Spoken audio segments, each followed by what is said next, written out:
안녕하세요. 오늘 저희와 함께 좀 깊이 살펴볼 자료는요.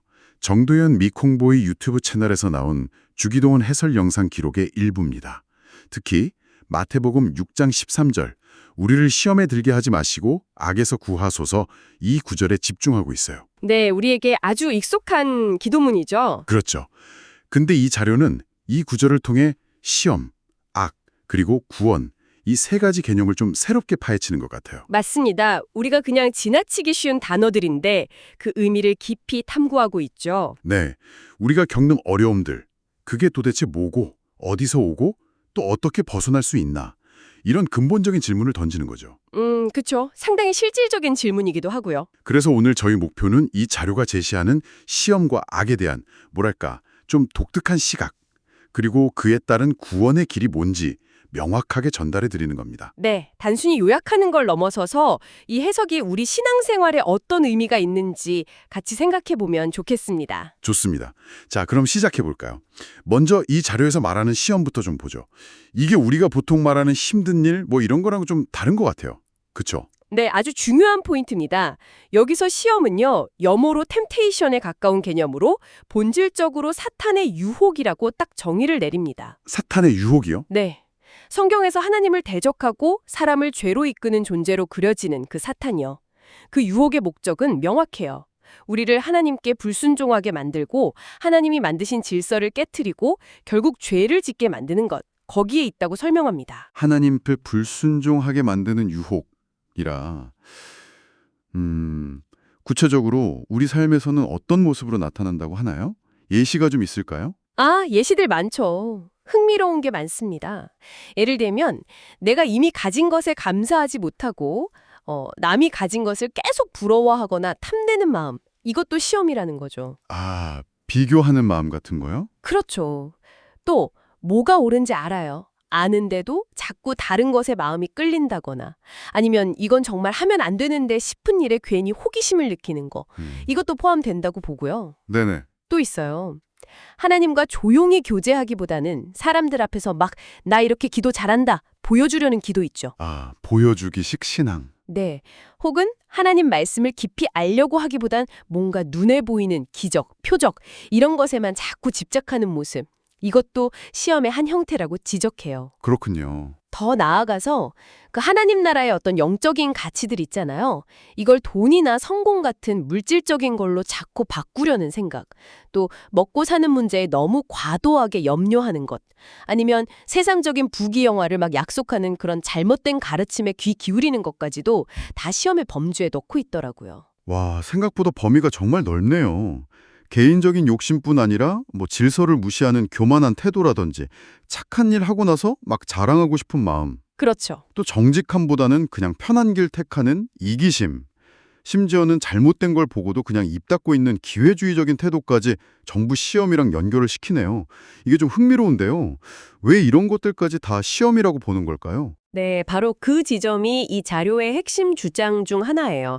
이런 행동들 밑바닥에는 결국 하나님이 정하신 기준, 그 질서보다는 내 생각, 내 욕망을 더 앞세려는 마음이 깔려 있다는 거죠.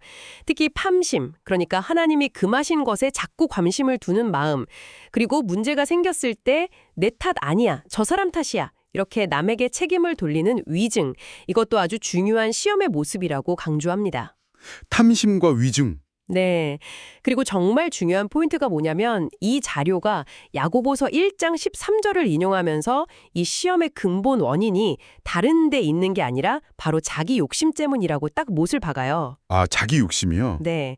사람이 시험을 받을 때 내가 하나님께 시험을 받는다 하지 말지니 하나님은 악에게 시험을 받지도 아니하시고 친히 아무도 시험하지 아니하시느니라. 오직 각 사람이 시험을 받는 것은 자기 욕심에 끌려 미혹됨이니 이 구절이 근거예요. 그러니까 하나님이 우리를 시험하시는 게 아니고 우리가 우리 욕심 때문에 스스로 시험에 빠진다는 거죠. 아, 그렇군요. 우리는 보통 뭐 환경 탓, 남 탓하기 쉬운데 이 자료는 시험의 진짜 시작점은 우리 안에 있는 욕심이다. 이렇게 보는 거네요. 오, 상당한 통찰인데요. 자, 그럼 이렇게 내면의 유혹과 관련된 시험과는 달리 기도에서 같이 나오는 악은 또 어떻게 다르게 설명되나요? 이건 또 성격이 다른 무언가겠죠? 맞습니다. 악은 시험과는 그 성격이나 목적이 확실히 달라요. 이 자료에서 악은 사탄이 의인을 공격하려고 사용하는 수단, 다시 말해 고난과 핍박을 의미한다고 설명해요. 의인이요? 여기서 말하는 의인은 그냥 착한 사람 이런 뜻은 아닐 것 같은데요. 네, 정확히 보셨습니다. 여기서 의인은 윤리적으로 완벽한 사람이라기보다는 예수 그리스도의 십자가 공로를 믿어서 하나님께 의롭다고 인정받은 사람들을 가리켜요. 아, 믿음으로 의롭게 된 사람이요? 그렇죠. 내 행위가 아니라 예수님의 의의를 덧입어서 하나님과 관계가 회복된 사람들. 사탄이 가하는 악, 즉 고난과 핍박은 바로 이런 의인들을 넘어뜨리려는 거예요.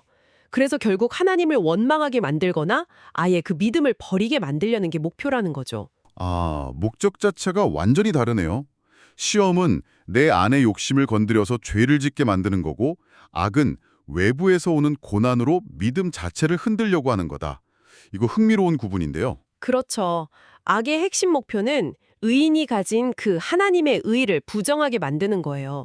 그리고 고난 앞에서 자기의, 그러니까 자기 경험, 자기 생각, 불평 이런 걸 내세우게 하려는 거죠.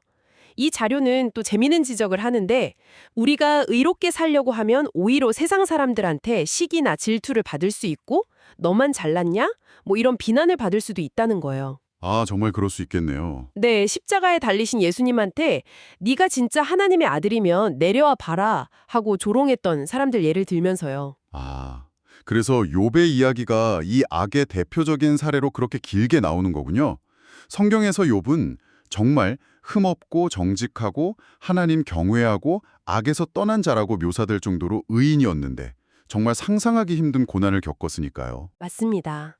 욥은 그 당시 가장 부유하고 존경받는 사람이었잖아요. 그런데 사탄이 하나님 앞에서 그의 믿음을 의심하죠. 욥이 아무 이유 없이 하나님을 경외하겠습니까? 하나님이 그의 모든 것을 지켜주시니까 그런 거 아닙니까? 이제 그 소유물을 한번 쳐보십시오. 그럼 틀림없이 하나님을 욕할 겁니다. 이렇게요. 그래서 하나님은 욥의 믿음을 증명하고 또 그를 더 깊은 차원으로 단련시키시려고 사탄이 욥을 시험하는 걸 허락하시는 거죠. 그런데 거기서 하나님이 중요한 단서를 딱 두시잖아요. 그의 몸에는 손대지 마라. 생명은 건드리지 말라고요. 이 자료는 그 부분을 어떻게 보나요? 그거 아주 중요한 지점입니다. 이 자료는 하나님께서 욥의 생명만큼은 건드리지 못하게 한계를 두셨다는 점에 주목해요. 이걸 통해서 사탄이 가하는 악, 즉 고난이라 할지라도 그것이 의인의 생명을 궁극적으로는 빼앗지 못한다는 것, 그리고 모든 고난은 하나님의 주권 아래, 그분이 정하신 그 한계선 안에서만 일어난다는 점을 강조합니다. 고린도전서 10장 13절 말씀하고도 연결이 돼요. 사람이 감당할 시험 밖에는 너희가 강한 것이 없나니 오직 하나님은 미쁘사 너희가 감당하지 못할 시험 당함을 허락하지 아니하시고 시험 당할 즈음에 또한 피할 길을 내사 너희로 능히 감당하게 하시느니라는 말씀이요. 아, 감당할 시험만 주신다는 그 말씀이군요. 네. 욥은 실제로 하루아침에 재산, 자녀, 심지어 건강까지 다 잃는 극심한 고통을 겪죠. 하지만 자료는 욥이 그 끔찍한 상황 속에서도 입술로 죄를 짓거나 하나님을 원망하지 않았다고 설명해요. 그럼으로써 자신의 믿음이 진짜임을, 그리고 그 믿음이 하나님의 자랑이 될 수 있음을 증명해냈다는 거죠. 더 나아가서 욥의 고난이 앞으로 오실 메시아, 즉 예수 그리스도께서 겪으실 십자가 고난을 미리 보여주는 예표적인 성격도 있다고 해석하고요. 예수님께서 제자들을 세상에 보내실 때 내가 너희를 보내는 게 양을 이리 가운데로 보내는 것 같다고 하시면서 핍박을 예고하신 부분도 인용하네요. 네, 맞아요. 법정에 서고 회당에서 맞고 권력자들 앞에 끌려가는 그런 고난을 겪겠지만 오히려 그게 복음을 증언할 기회가 될 거라고 말씀하신 부분. 아, 고난이 그냥 나쁜 것만이 아니라 다른 의미가 있을 수 있다는 거군요. 그렇습니다. 이 자료는 기독교 복음 자체가 원래 고난과 핍박을 통과하면서 전파되었다는 역사적인 사실을 다시 떠올리게 해요.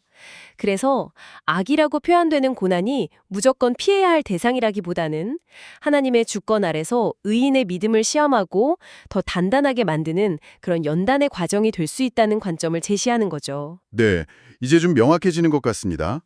시험은 내 안의 욕심에서 시작되니까 피해야 할 유혹이고 악은 믿는 사람에게 닥치는 외부의 고난이니까 인내하면서 이겨내야 할 대상이다. 이 구분이 확실히 와닿네요. 자, 그럼 이제 가장 중요한 질문으로 가보죠. 이 두 가지, 시험과 악으로부터의 구원은 어떻게 이루어진다고 이 자료는 설명하나요? 시험에 들게 하지 마시고 악에서 구하소서라고 기도하는데 그 구체적인 방법이 있겠죠. 네, 아주 명확하게 두 가지 다른 대처 방식을 제시합니다. 사탄의 시험, 즉 죄로 이끄는 유혹에는 아예 처음부터 빠져들지 않도록 깨어서 경계해야 하고, 네, 반면에 사탄이 가하는 악, 즉 의인에게 오는 고난과 핍박은 피하는 게 아니라 믿음으로 인내하면서 거룩하게 단련됨으로써 이겨내야 한다는 겁니다. 구원의 방식이 다른 거죠. 흥미롭네요. 그럼 먼저 시험, 즉 유혹에 빠지지 않기 위한 구체적인 방법들은 뭔가요? 경계해야 한다고 하셨는데 뭘 어떻게 경계해야 할까요? 우선 하나님을 바르게 아는 것이 중요하다고 아주 강조합니다. 아까 얘기했듯이 하나님은 우리를 시험하시는 분이 아니에요. 시험은 자기 욕심에서 나온다는 걸 분명히 알아야 한다는 거죠. 야고보서 말씀을 다시 인용하면서 욕심이 결국 죄를 낳고 죄가 사망에 이르게 되는 그 과정을 경고합니다. 하나님을 제대로 알아야 한다. 네? 또 예수 그리스도의 십자가와 부활이라는 복음의 핵심, 이걸 하나님 나라의 관점에서 올바로 이해하고 믿는 게 중요하다고 말해요. 구약의 율법이나 제사가 결국은 예수님의 십자가를 가리키는 거구나, 이걸 깨닫고, 그래서 율법주의, 즉 자기 행위로 의롭게 되려는 태도나 기복주의, 그러니까 신앙을 그냥 세상 복받기 위한 수단으로 삼는 태도, 이런 유혹들을 단호히 거부해야 한다고 주장해요. 율법주의나 기복주의를 경계하라. 네. 그리고 아까 잠깐 나왔는데 믿음을 자꾸 눈에 보이는 증거나 기적으로 확인하려고 하지 말라는 거예요. 대신에 약속의 말씀을 들음으로써 믿음을 키워나가야 한다고 말합니다. 듣는 믿음이요. 네. 신명기에 보면 하나님께서 이적과 기사를 행하면서 복음을 전하는 자들의 말을 듣지 말라고 경고하신 말씀도 근거로 두더라고요. 그리고 사람들이 많이 가는 넓고 편한 길 있잖아요. 그거 대신에 하나님과 함께 가는 좁고 때로는 외로운 길을 순종하며 가야 한다. 또 질서를 무시하려는 유혹에 맞서서 공동체 안에서 자기 역할, 자기 자리를 지키는 것도 중요하다고 보고요. 그렇군요. 하나님을 바로 알고 복음을 굳게 붙들고 보이는 것에 흔들리지 않고 순종과 공동체 안에서의 역할을 통해서 시험을 이겨내라. 정리하면 이런 거네요. 네, 맞습니다. 그럼 이번에는 악, 즉 사탄이 가하는 고난과 핍박 속에서는 어떻게 구원을 이루나요? 이건 피하는 게 아니라 인내하고 단련되어야 한다고 하셨잖아요. 믿음의 증명, 이 두 가지가 핵심 키워드입니다. 인내와 믿음의 증명. 네. 선명한 복음 진리로 딱 무장을 하고 어떤 상황에서도 하나님이 나와 함께 하신다. 그 임마누엘의 약속을 굳게 믿으면서 낙심하지 말고 참고 견뎌야 한다는 거죠. 온유한 마음으로 주님의 약속이 이루어지기를 기다리고 세상에 말하는 그런 의로움 말고 오직 십자가에 의해 줄이고 목말라야 한다. 그리고 세상적인 성공이나 명예가 아니라 오직 예수 그리스도의 이름이 드러나는 영광만을 구해야 한다고 말합니다. 세상적인 성공이 아니라 예수 이름의 영광? 그렇죠. 또 눈앞에 그 고통스러운 현실에만 빠져 있지 말고 영원한 하나님 나라의 관점에서 지금을 바라보는 게 중요해요. 유한한 세상 가치랑 영원한 하나님 나라 가치를 비교하지 말라는 거죠. 그리고 가장 결정적으로 아무리 극심한 고난 중이라도 하나님을 원망하거나 그분의 선하심을 부인해서는 안 된다는 겁니다. 오히려 욥처럼 주님, 이 고난과 핍박 속에서도 제가 주님을 원망하거나 부인하지 않겠습니다.